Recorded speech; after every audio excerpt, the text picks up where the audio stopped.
Thank you all for joining today. This is part of our WEO Week webinar series, in which we are taking the opportunity to dive into other topics that were not able to be covered for the launch of the World Energy Outlook, and allow us to dive into many of the great details that we find within this year's report. I'm joined by many colleagues today who will be sharing with you some of the people and planet impacts that are assessed within this year's World Energy Outlook. This is a new area of research and analysis. The IEA continues to take on more in its publications and evaluate how things like jobs, affordability, competitiveness, investment, and financing more clean energy in the emerging market and developing world all contributes to our global objectives for a healthier and more climate secure planet. So this is something that we think is crucial to the success of clean energy transitions, because if we are not having outcomes that benefit people, we will risk the continued forward progress on clean energy transitions. So this is something that we think is absolutely essential to making sure that these are secure and consistent transitions in the direction of reducing emissions while providing ample energy to everyone and every business today, and also those who do not have it today, and making sure we're extending access where possible. So without further ado, I think we'll get directly to the presentation. There's a Q&A function in which we encourage you to start putting in questions as they come to you. We'll make sure we answer those all at the very end, and we'll try and answer as many as we possibly can. So please do put those in throughout the webinar, and then we'll have a Q&A opportunity at the very end there. So without further ado, I will hand it over to my colleague Victor, who will kick us off. Thank you very much, Dan. I would like to start this session by giving a quick overview of what's the status and what has been the evolution of some of the clean energy technologies during last years. And as you can see in the graph, solar PV capacity installations increased by 3.45 times in 2023 compared to 2019. Wind, they doubled the capacity installations in 2023. Heat pump sales increased by 30%. Electric cars sales were 6.5 higher in 2023 than 2019. So as we can see, during recent years, the clean energy technology and the clean energy economy really accelerated. And this is because of government support, but it's mainly a matter of economics, since the cost has decreased significantly during those years. And as clean energy technologies become more important, and also for the energy system and the energy markets, it's also important to track this evolution, to track what the deployment of those technologies is being. And for this purpose, we started a new publication series last March, which we call the Clean Energy Market Monitoring. And we updated this last November. And in this publication, we can see insights like the ones we show in this next slide. And we try to capture the most recent trends of selected clean energy technology. So here, for example, we can see that in the first half of 2024, solar PV installations were 36% higher than the first half of 2023. Similarly, for wind, we can observe that the first half, the installations have kept constant at the record levels of 2023. For heat pumps, we see that the sales have decreased by around 10%. And for electric cars, we see that the electric car sales have increased by around 25%. So even though we see progress in clean energy transitions and clean energy technology deployment, we still observe this very much focused in advanced economies and in China. However, we are starting to see signs that this is changing, since, for example, electric cars sales double in emerging markets and developed economies, excluding China, reaching a share, electric vehicle share market of 5%, which is equivalent to the share we see in developed Asia nowadays.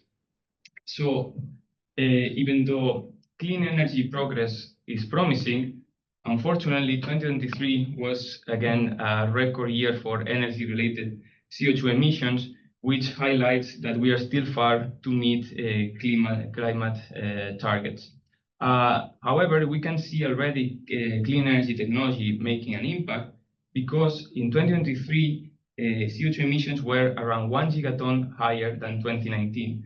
But without the solar PV, the wind power, the nuclear power, the heat pumps, and the electric cars, those emissions would have been 3 times larger than the increase that we saw in 2023. So we can see already those technologies making an impact.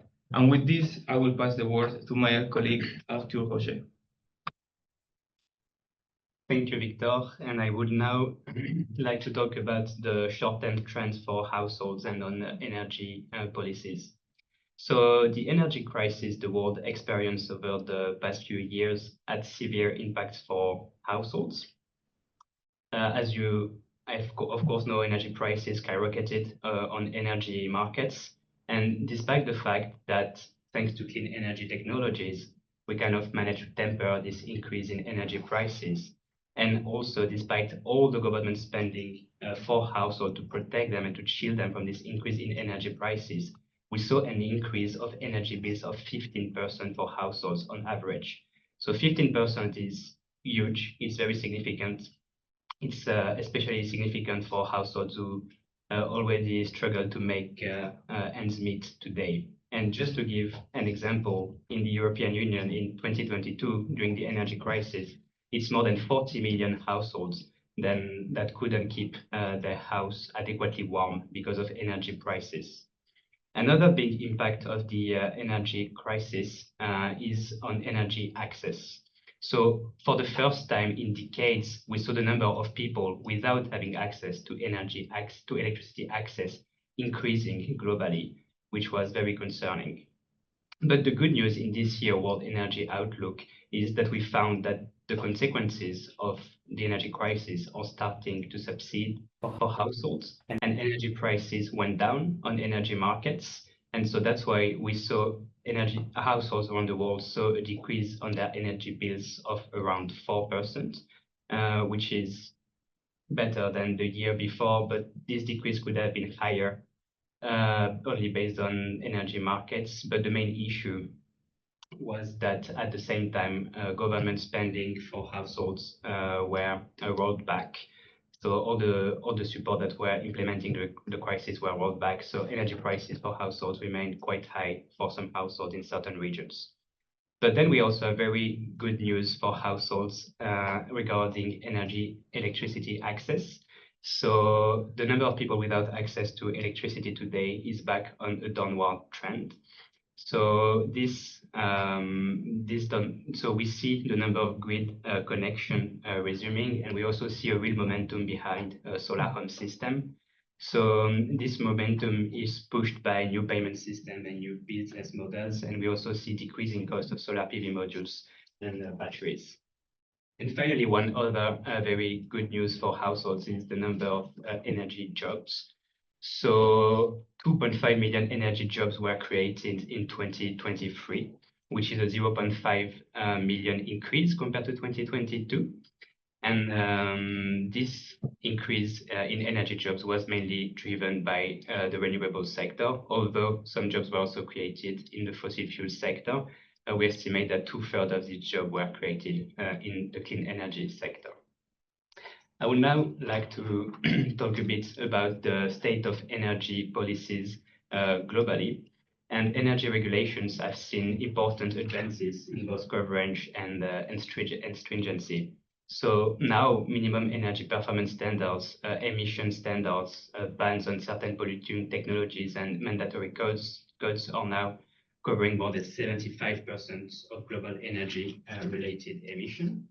And the trend is actually quite positive. This dynamic is encouraging because within the past 12 months, we saw 35 countries representing more than 1/5 of global energy-related CO2 emissions that pass new energy regulation that are meant to decrease global emissions, which is quite positive. But however, like everything is not going in one direction, and we also saw some rollback in certain regions over the past 12 months, especially on fossil fuel boiler bans, also on the sales of electric vehicles and the use of unabated coal in the power sector.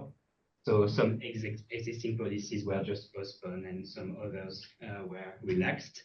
But I think it's important to take a step back and to put things into perspective, because this rollback on energy policies only affected 1% of global energy-related emissions, which is relatively small compared to the 1/5 I've just mentioned for the increase in the stringency of energy policies. I would also like to talk about government spending for clean energy technologies. We also see very positive trends on this side because since 2020, it's around $2 trillion that were earmarked by governments to support clean energy technologies. And again, the trends are very positive in 2022 and 2023. We saw governments representing more than 35% of global energy-related emission that decided to allocate more funds to support clean energy technologies. And only in 2024, it's more than 40 countries that decided to allocate around $300 billion to support clean energy. So all these positive trends for households and also on energy policies are I think it's a relief after the energy crisis. And they are also included, of course, in our stated policy scenario in this year World Energy Outlook. And I would now like to hand over to my colleague, Daniel Crowe, to talk a bit more about the long-term trends. Thanks very much, Arthur. So I want to talk about climate first. Since the turn of the century, the global average long-term temperature rise has doubled to around 1.3 degrees today, caused by increasing greenhouse gas emissions, mainly stemming from the energy sector. The impacts even of this level of climate change are significant. For example, the 12-month period to May 2024 saw a record-breaking 76 extreme heat events worldwide, with damaging consequences for infrastructure, healthcare services, vulnerable populations, and the natural environment. For the energy sector, a combination of heat waves and drought can reduce the effective capacity of power plants, increase transmission losses, and at the same time, drive up electricity demand for cooling. The total cost of meeting cooling demand during extreme heat events has risen from just over $10 billion each year during the 1990s to nearly $30 billion a year in the last decade. It is very likely that 2024 will be the warmest year not just in recorded history, but for the last 100,000 years, and might exceed 1.5 degrees due to the compounding effects of climate change and natural climate variability, such as the El Niño cycle. However, I think it's important to remember that the 1.5 degree threshold, as set out in the Paris Agreement, applies to the underlying long-term warming trend rather than a single year. Even if the temperature rise exceeds 1.5 degrees for a short period, the temperature rise can be brought back down below 1.5 degrees with concerted long-term action. Looking ahead, our scenarios portray very different climate futures. In the steppes, the temperature rise exceeds 2 degrees just after 2050 and reaches about 2.4 degrees in 2100. In the NZE scenario, rapid cuts in CO2 emissions, but also crucially, a 75% reduction in energy-related methane emissions by 2030, hold the temperature rise below 1.6 degrees before falling back to below 1.5 degrees by 2100. But while the science is clear that warming is happening and that it's caused by us, the exact extent of how much future warming is in store is less clear. As shown by the shaded region in the figure, there is about a 30% chance of warming above 2.6 degrees in the steppes. With these levels of risk, every 1/10 of a degree matters, and countries around the world need to bring emissions down to net zero as soon as possible to avoid the worst impacts of climate change. As touched on before, around 750 million people lack electricity access, and just over 2 billion lack access to clean cooking.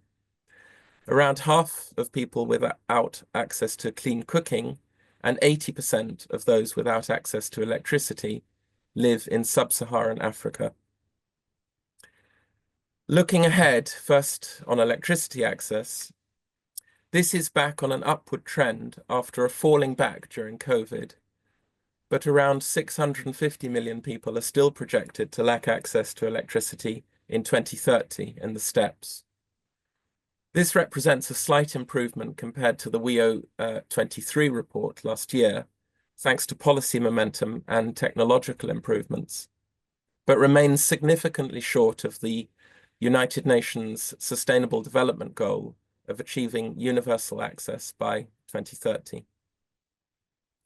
While technological improvements and innovative models are helping to address the electricity access issue, public interventions and targeted incentives are required if 120 million people are to gain access each year, as is required to achieve the SDG 7.1 goal of universal access by 2030.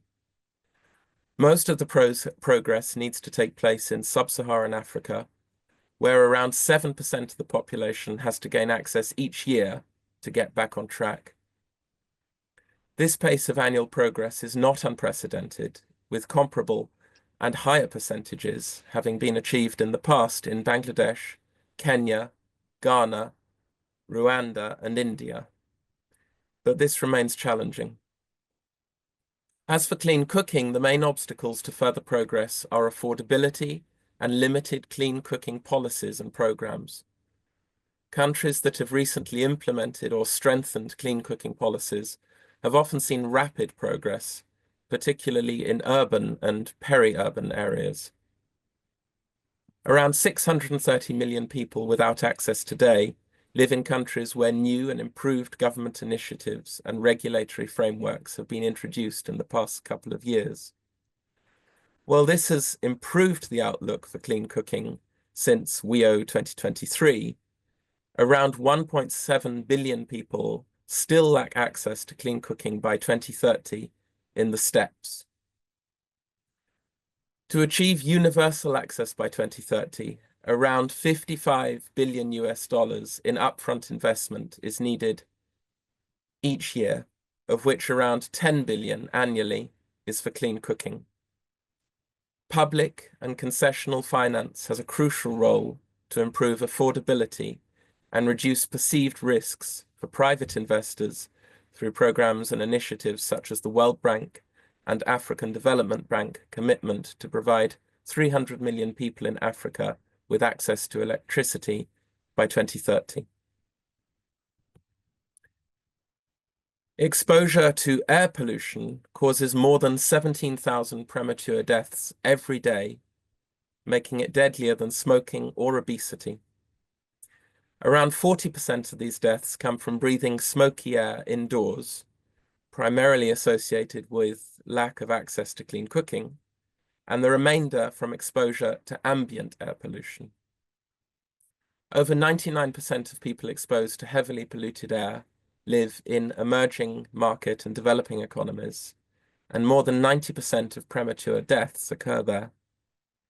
There are also dramatic economic costs from air pollution associated with productivity losses, as well as direct healthcare costs, and these can exceed 10% of GDP in some developing economies. In the steppes by 2030, there is little change to the number of people dying annually from air pollution, but the causes of these deaths changes. Around 600,000 fewer deaths come from exposure to household air pollution, largely due to progress on clean cooking access, but there are around 400,000 additional deaths from ambient air pollution, mainly as a result of population growth and urbanization. By contrast, in the NZE scenario, the number of people exposed to high concentrations of air pollution declines dramatically from current levels. This is mainly due to much faster progress on clean cooking, where associated premature deaths are cut by over 80% in 2030, but also from reduced emissions from electricity generation, from industry, and in particular the rapid growth in EVs, which cut ambient air pollution emissions by over 60% by 2030 compared to today. And now I will hand over to the next presenter. What was highlighted so far also have significant implications for investments and the prospect of an orderly transition. What you see on the screen right now is the trend for fossil fuel spending. We've spoken mostly about clean energy so far, but this is what investment in fossil fuels look like, and it sits at about $1 trillion per year. This trend is fairly stable since 2014. We're roughly at the levels that we were seeing in 2014. But what we saw in the past is that those trends in the stated policy scenario implied a need to increase fossil fuel spending to meet to meet the outlook for a rising oil demand in the future. But now, if you've attended other parts of the series of webinars, you'll see that the demand for oil, the outlook for the demand for oil is now lower, and we have a more dynamic clean energy overview. And so we don't see, even in the STEP scenario, we don't see any case for increase in spending in fossil fuels. The end of this growth of spending in fossil fuels does not mean that there is an end in fossil fuel spending at all. We still have some. But in our analysis, we undercut the argument for any increase in that spending. And of course, we have to focus too on the glaring risks for the climate that were highlighted just a few seconds ago. So we need to accelerate the momentum on investment on the clean energy side. The clean energy investment has been growing quite rapidly in recent years, plus 40% since 2020. And we are set for this to rise to well above 2.5, almost 3 trillion by 2030 and 2035 in the STEP scenario. But we do need to see this doubling again if we want to stay on track or to be put on track to reach net zero emissions in the energy sector by 2050. And it's also very important to make sure that those two elements, a decrease of spending in fossil fuel and an increase in spending in clean energy, happen in a synchronized manner. If we cut the investment in fossil fuels too early or without investing in clean energy, then the world might see higher prices and a less just, fair, and affordable energy transitions. And the positive trend that we've seen on clean energy investments also comes with a major regional imbalance in the capital flows. And this really puts at risk the prospects of meeting the climate goal in an equitable and orderly way. So if we look at what happens in advanced economies in China, together they account for 85% of all clean energy investment today. And the share of the other developing countries has fallen back in recent years and sits at around 15% of the total clean energy investment. And even though those economies account for 2/3 of the global population and 1/3 of global GDP. And this misalignment in spending is one of the major concerns that we highlight in the World Energy Outlook, especially given that the demand for energy services in those developing countries will inevitably grow in the future to meet the development and the energy service and the rising standards of living. So therefore, we need to see a growth in investment in clean energy projects in all parts of the world, but the picture is not the same everywhere when we look at our scenario.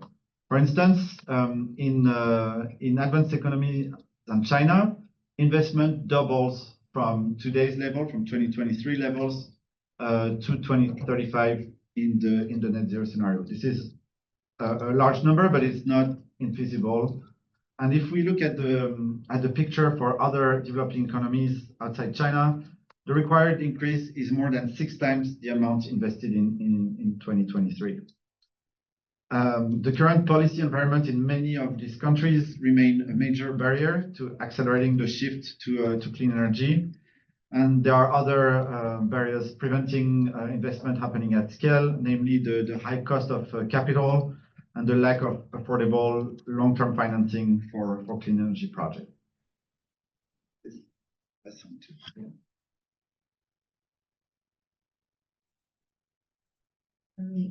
Now, energy transitions are about improving outcomes for people.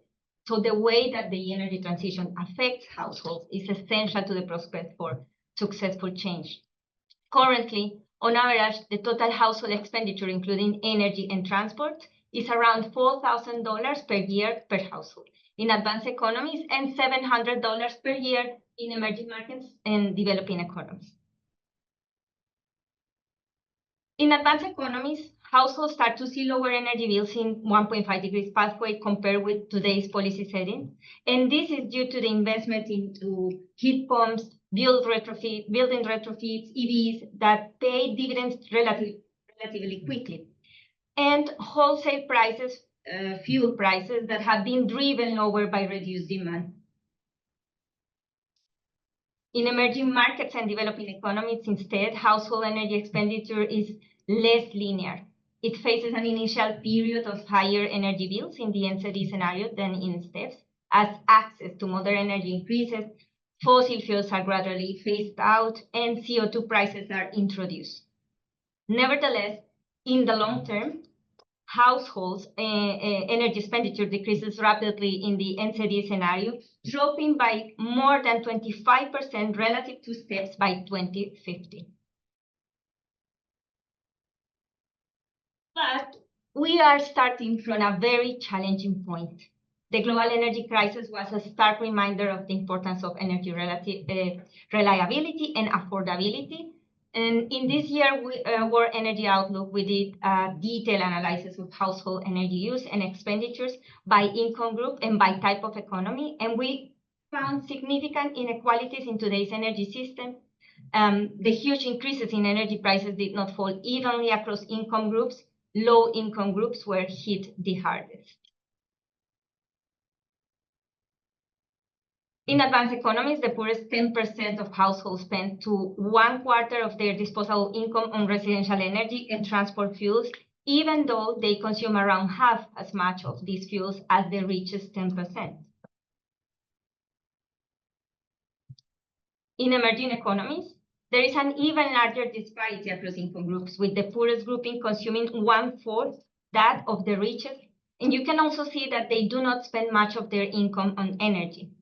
At first sight, it might look like a positive indicator, but in reality, the reason for this is that the energy needs among the poorest households are often not met. And when they are met, it's often with firewood or and other biomass that is collected. So there is not a monetary transaction and therefore not accounted in our expenditure metrics. So we see that the average prices of energy expenditure are declining, but there is a political challenge, which is making sure that these structural inequalities among income groups are fixed and the most vulnerable households are protected.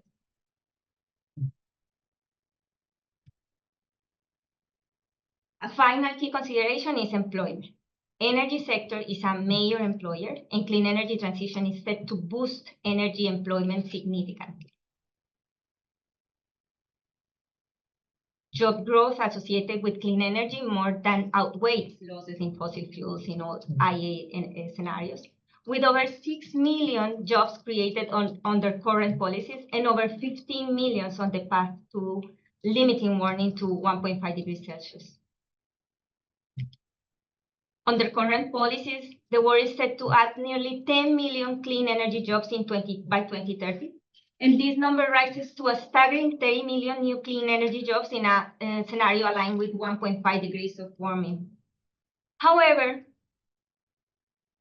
the limited supply of skilled energy labor is emerging as a bottleneck to the transition, exacerbated by the large share of high-skilled workers needed compared to the economy-wide average.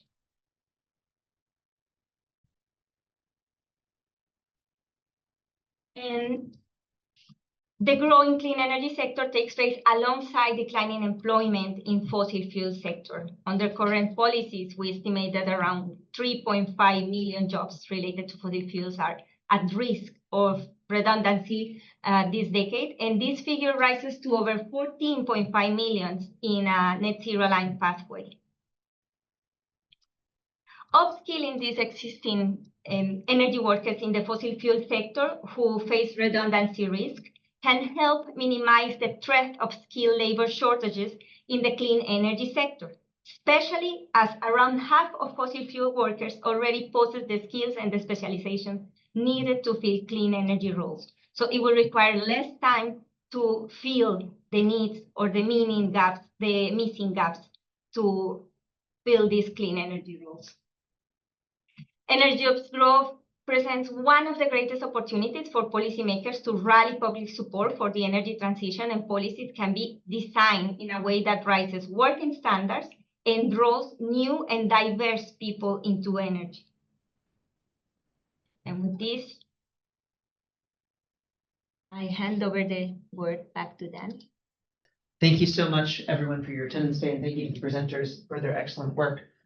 We already have a few Q&As in the box, but before we head to that, I also wanted to mention that we had we'll take a quick second later today to talk about a special report that the IEA did for the G20, which was a financing roadmap for solving the challenges and not having enough critical investment in EMDs, and how do we address some of those challenges. So the head of our unit, investment unit, Cecilia Tam, will be joining us. She had a conflicting meeting, but we'll be able to share a little bit about that report momentarily. So first, we had some questions specifically around on gender and the amount of data the IEA has that is gender disaggregated. So maybe I can start in on this question first, and where we have this. So the IEA has a new initiative that's really focused on how do we bring and mainstream a lot of gender components into our work.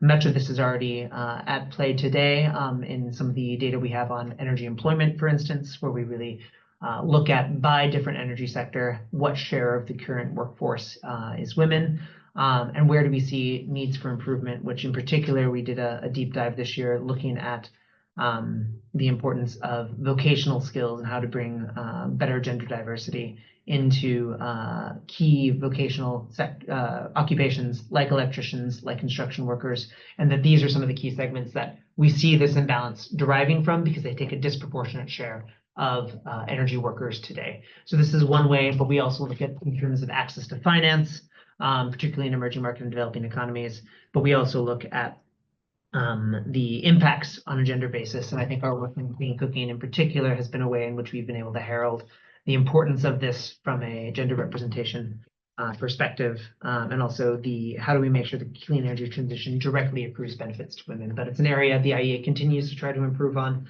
and we welcome recommendations on where else we can broaden that focus and make sure that's mainstreamed in all aspects of our work. So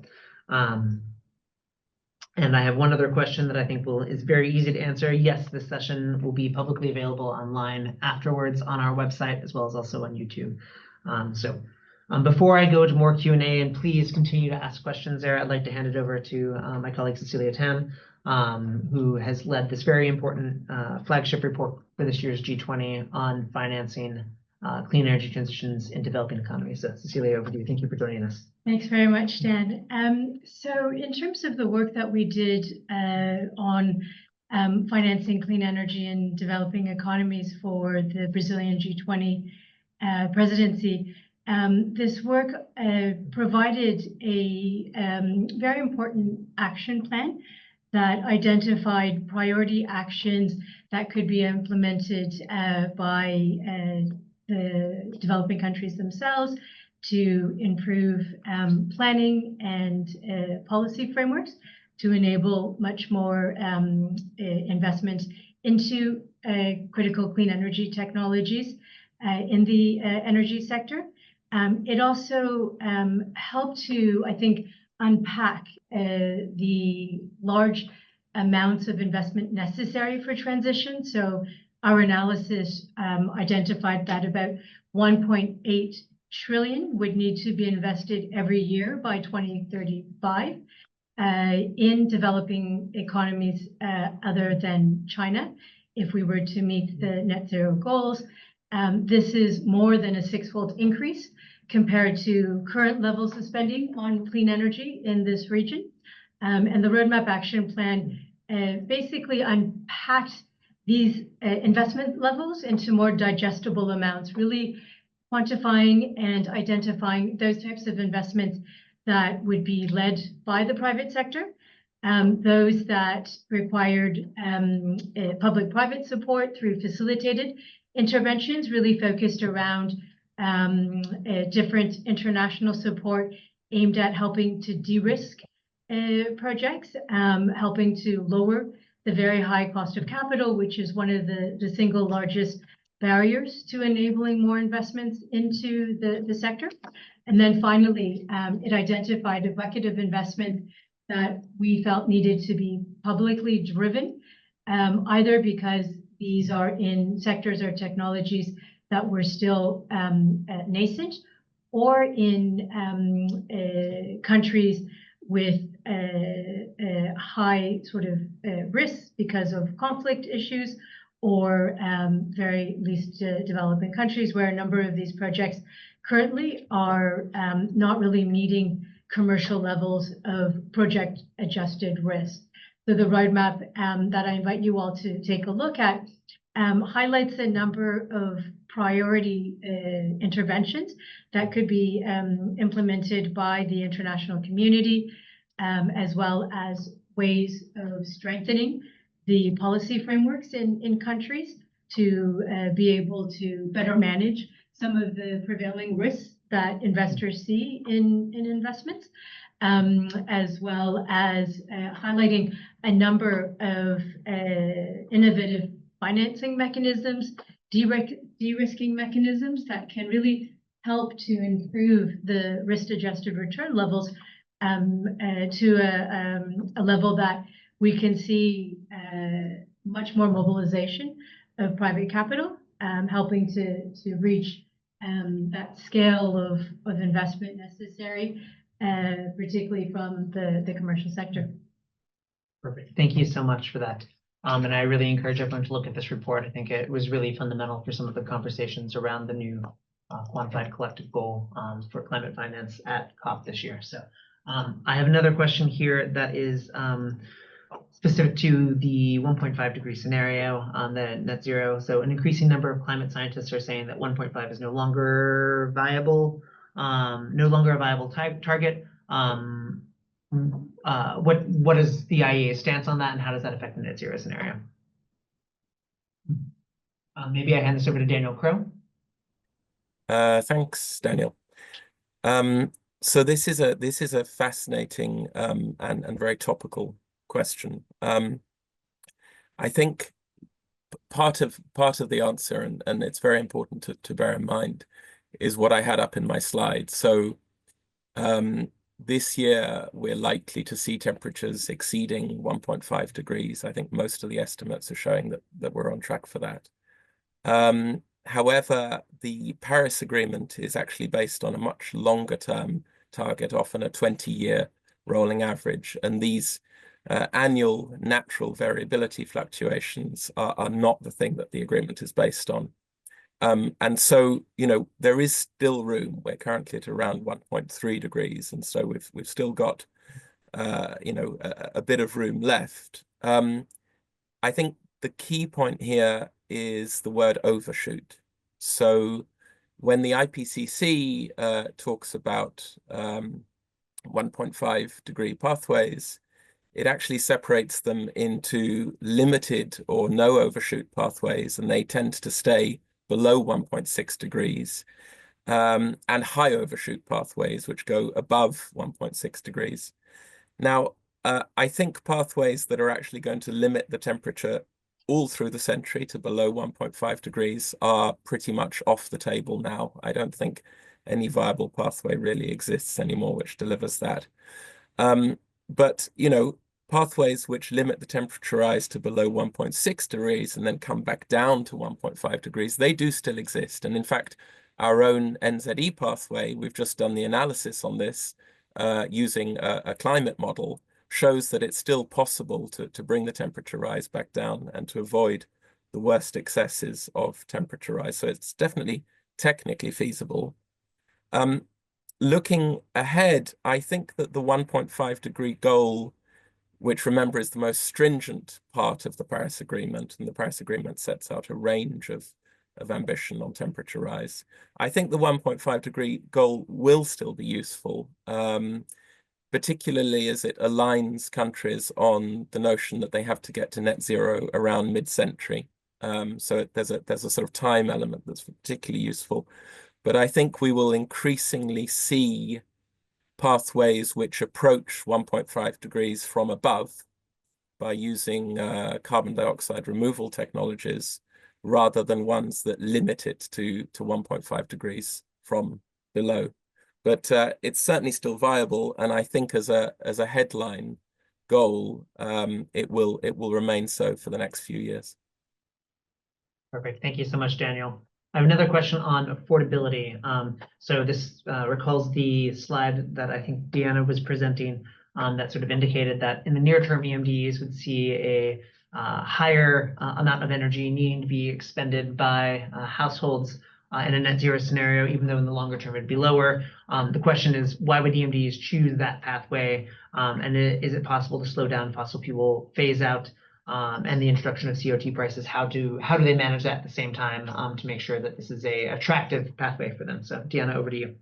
Thanks, Daniel. This is a very good question, but it's actually very tricky because it is really important that we have a timely phase out of fossil fuels and that introduction of CO2 prices as fast as possible to send the necessary cost and price signals to the energy system to encourage that electrification and that decarbonization in the long run. Of course, it's therefore really important to design the right framework to protect the most vulnerable households and the poorest income group.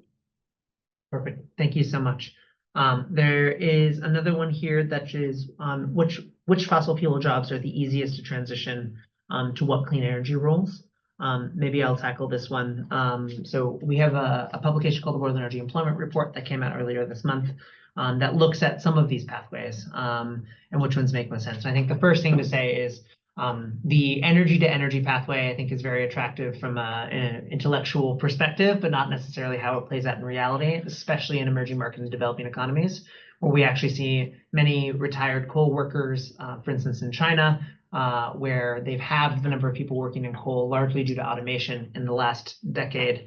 Many of these workers go to other careers, things in construction, things in running a restaurant, moving to different cities, etc. So the pathways are quite different depending on the skill level. That said, we did a survey for a part of that study, which indicated that most energy companies said that they would rather hire within the energy sector, even if it's an unrelated portion of the energy sector, before turning outside of that, because the general familiarity with energy sector terminology, investment needs, etc., was more attractive to them in terms of a skilling basis. So from our estimate, as Deanna said in that slide, 50% of those occupations that we see at risk in the next 10 years could transition to other parts of the energy sector quite easily. Some of these pathways are miners from coal into critical mineral mining. Others are electricians that may be working on one part of the power system, upskilling to high voltage electrician, etc. And some of these different skilling pathways there. Geothermal is another great opportunity for oil and gas into geothermal. We have a forthcoming future of geothermal report that will be coming out, I think, in the next few months. So we encourage you to look at that and talks about some of the skilling applications there as well. Maybe there's a question on ratios between government spending and private capital. I'm not sure between the two of you who wants to answer it, but I'll hand it over to Tanguy, and Cecilia can maybe add. But there's questions there, which is, what is the ratio of government to private capital that needs to be utilized? And also, how does that change regionally? There's also a specific question on, how much more capital do you need to throw at it to make sure there's quick entry for really urgent projects that are needed? And how does that change also for longer term infrastructure projects like transmission substations, which have a much longer lead time? So Tanguy, over to you, Celia, as well. Good. So on the question about the ratio between public and private spending, so the situation is obviously not the same depending on which region we're looking at. But overall, worldwide today, we estimate that about 45% of the energy investment is made by private firms, about 35% by states and quasi-state enterprise, so state-owned entities, and 20% by households. And so that's the investment today. The picture, obviously, in the future moves more towards an increasing role for the private sector financing. If we look at the sources of I just mentioned investment, but if we look at who is financing this investment, there we see a very different picture depending on where we look. And so there is a huge role to play for commercial financing, which is already the case in advanced economies. But we see that rising in China and other emerging and developing economies, where currently there is more public investment happening. And we also need to highlight some of the vital role that development finance institutions have to play in financing the energy transition in the developing world, and especially they have a role in catalyzing the finance and attract more finance in those higher risk countries and technologies. In terms of financing of the outlook for financing projects, depending on their types, I would say that the net zero scenario takes this into account. And if you look at the NZE when the financing happens in the net zero scenario, you have urgent financing needed to decarbonize the power sector. The power sector is the first to decarbonize around the world. So you have urgent financing in renewables that we're seeing already in wind and solar. We do need to see much more. I think it's a doubling on top of my head, but I would need to come back to you on this side. But much more investment on grids and infrastructure, investment in the flexibility of the power system, storage, and batteries. And then once the electricity sector is fully decarbonized, then you see a pickup in investment in other sectors, such as, for instance, energy efficiency in emerging markets and developing economies. It happens earlier on in advanced economies, but you have more of that happening once you have a decarbonized power system around the world. Perfect. Thanks so much, Tanguy. Did you want to add anything? Excellent. So there's another question here, which is what kind of policies should be employed in developing countries to make sure they're able to afford the expenses that climate change brings along with it. So I think there's maybe this is a packed question here, but I think there's maybe three elements that we'd want to talk to on this. One is on the general affordability portion of this, particularly in terms of access and general energy affordability, energy poverty. Maybe I'll turn that first portion over to Diana, and Arthur can complement on that. The second piece on that, I think, is how do we help these people finance that? And maybe I can turn that over to you, Cecilia. So I think we'll take those two. I think there's also a climate resilience question that I'm also happy to put a little cap on as well. So maybe Diana first. Yes, so in terms of affordability for the household component, there are many options, but some of the resources that are coming from these incremental prices, such as the fact that the subsidies before used in fossil fuels are going to be available, and also the resources coming from CO2 taxes are going to be available. The recommendation is to better use these resources in a smart manner way to redirect that to the low income or more vulnerable houses. This can be done directly, reflecting this into the energy bill, for instance, and the finance stage. So we make sure that we do not,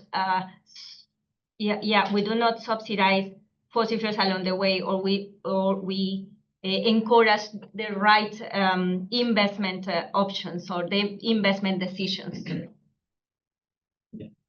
And maybe I would add on the fossil fuel subsidy side. I think we have to acknowledge that today these fossil fuel subsidies are a huge burden for these emerging market and developing economies, especially because of the fossil fuel price volatility, as we experienced during the energy crisis. So when the energy prices and fossil fuel prices were skyrocketing on energy markets, the public spending were also skyrocketing for these subsidies. So it was, I think, a huge burden on public finances. And so we saw also an opportunity if these countries stop subsidizing these fossil fuels to have more breathing space and to have the opportunity to support households with other subsidies in the transition. And we, I think, want to make the point that these subsidies have to be as targeted as possible towards low-income households.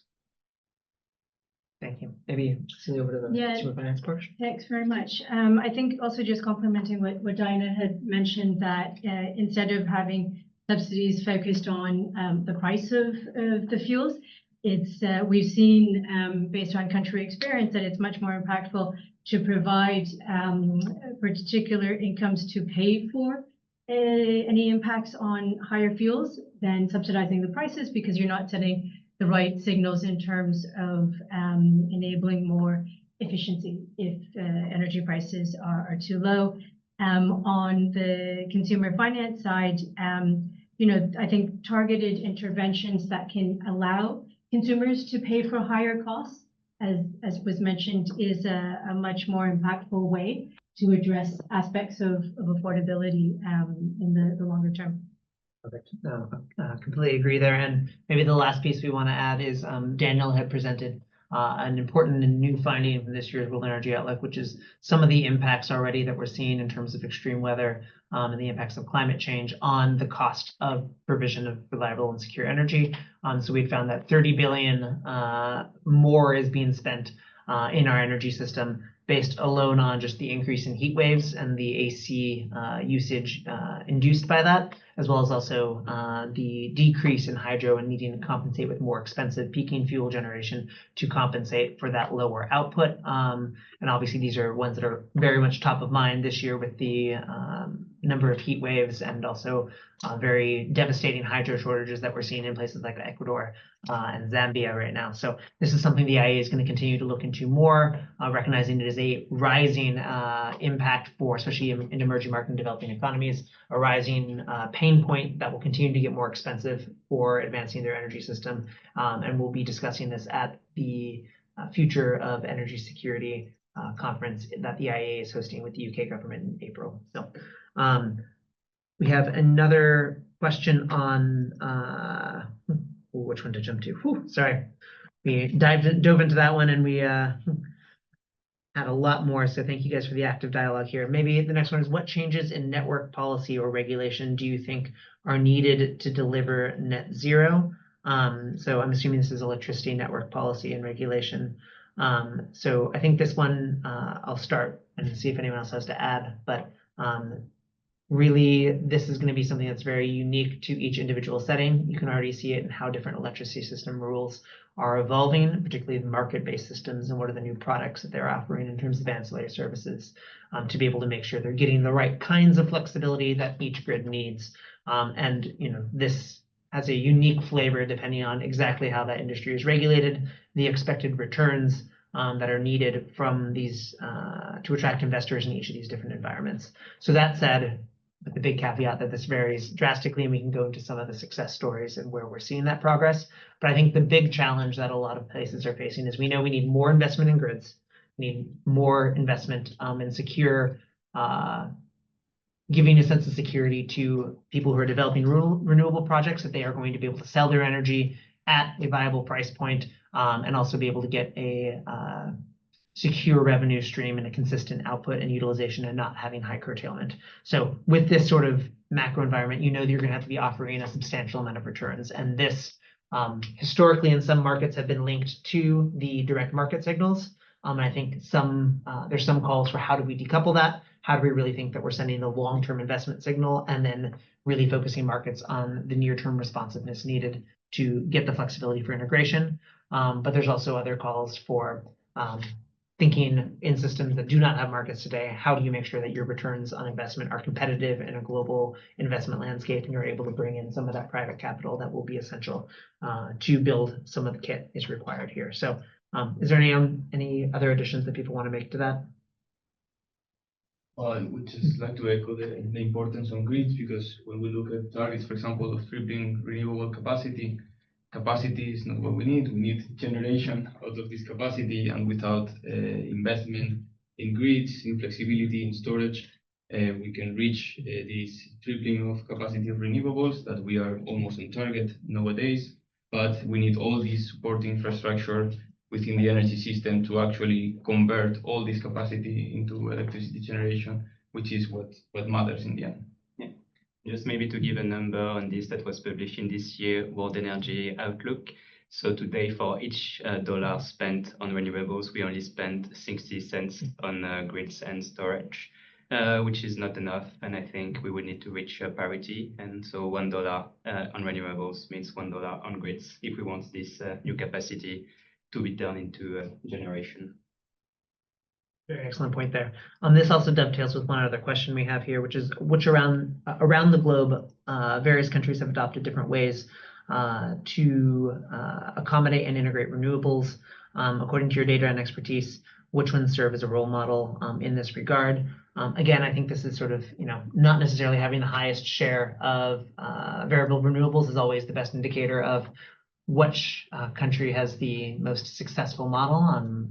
But I think some of the examples that are sticking out right now, obviously we see some of the examples in places like Australia and Texas, where you're already having pretty small grids that have a high penetration of solar and wind, and how those grids are managing on their own on that, and some unique approaches there. And I think this is also an important thing to caveat, is sometimes those who are feeling the most pain points in terms of maintaining electrical security because of these are the ones that are learning the most and finding the most unique examples. I would also say some of the market reforms that are ongoing in China right now have been an interesting way to sort of bridge the gap between market-based system and a more centrally planned system that's driven by state and enterprise targets for investment. And that some of these markets, and particularly the introduction of flexibility products and inter-provincial exchanges, these have really helped to improve the flexibility and integrate renewables. So we are almost at time, but I have maybe one other question to field here.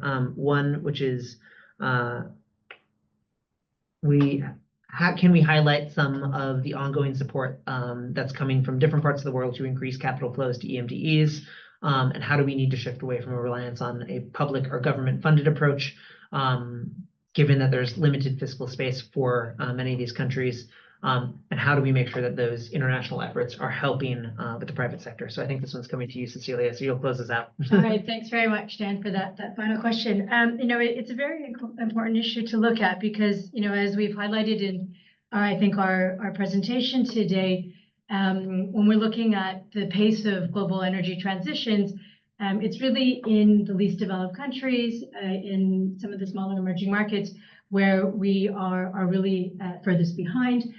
There is a tremendous amount of international effort going to support increasing the availability of capital to emerging and developing countries. And it's, what we're seeing is very encouraging in the sense that it's not just about providing capital to these markets, but also work surrounding how can we improve the policy frameworks, the enabling environments for these countries to unlock more investments, both internationally, but very importantly, domestically.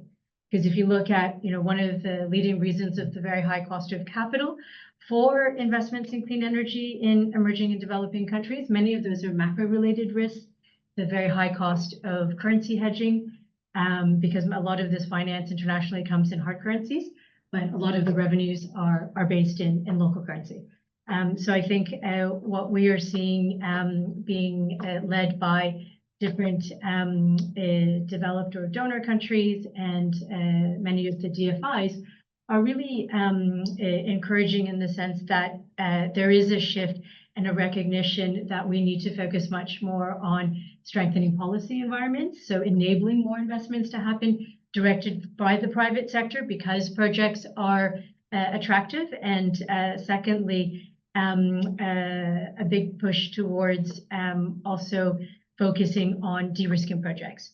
So many of these projects that are being developed are what we would term as near bankable, meaning that there are strong project economics, but still certain risks, some of them are perceived, some of them are real, are still holding back these projects from being able to reach financial close.